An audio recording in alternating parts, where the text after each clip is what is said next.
एक छोटे से गांव में राहुल नाम का एक युवक रहता था। राहुल बहुत प्रतिभाशाली था, लेकिन उसकी सबसे बड़ी कमजोरी थी उसका आलस्य। वह हमेशा सोचता, कल से मेहनत शुरू करूंगा, और दिन भर खेलने, दोस्तों के साथ घूमने या मोबाइल पर समय बिताने में निकाल देता।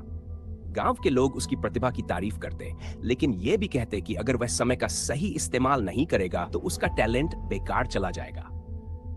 एक दिन गांव में एक मेले का आयोजन हुआ। मेले में एक प्रतियोगिता रखी गई थी, जिसमें गांव के युवाओं को एक बड़ा पत्थर उठाकर मेला मैदान के दूसरे छोर तक ले जाना था। जो सबसे तेजी से यह काम करेगा, उसे इनाम में एक सोने का सिक्का मिलेगा।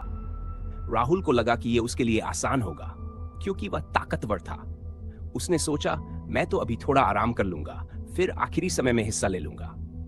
मेला शुरू हुआ और एक एक करके लोग पत्थर उठाने की कोशिश करने लगे। कुछ असफल रहे तो कुछ ने समय लेते हुए पत्थर को लक्ष्य तक पहुंचाया।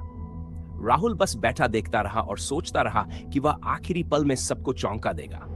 जैसे जैसे समय बीतता गया, मेला खत्म होने की घड़ी नजदीक आई।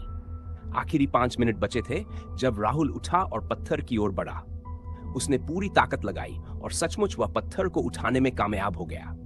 वह तेजी से दौड़ा, लेकिन जैसे ही वह आधे रास्ते में पहुंचा, मेले की घंटी बज गई। समय खत्म हो चुका था। राहुल हाफते हुए रुक गया। आयोजक ने कहा, राहुल, तुम में ताकत थी, तुम ये कर सकते थे, लेकिन तुमने समय को हल्के में लिया। अब इनाम किसी और को मिलेगा। इनाम उस लड़के को दिया गया जो राहुल जितना ताकतवर नहीं था, लेकिन उसने पहले ही कोशिश कर ली थी और समय रहते पत्थर को लक्ष्य तक पहुंचा दिया था। राहुल को उस दिन बहुत पछतावा हुआ। वह समझ गया कि प्रतिभा और ताकत होने के बावजूद अगर समय का सही इस्तेमाल न किया जाए तो सब बेकार है। उसने ठान लिया कि अब वह हर दिन को महत्व देगा और अपने सपनों के लिए मेहनत करेगा। अगले साल जब मेला फिर से हुआ, राहुल ने न सिर्फ प्रतियोगिता में हिस्सा लिया, बल्कि सबसे पहले पत्थर को लक्ष्य तक पहुंचाकर सोने का सिक्का जीता। संदेश: ये कहानी हमें सिखाती है कि समय एक अनमोल धन है। इसे बर्बाद करने से हमारे सपने अधूरे रह जाते हैं, लेकिन अगर हम हर पल का सही उपयोग करें तो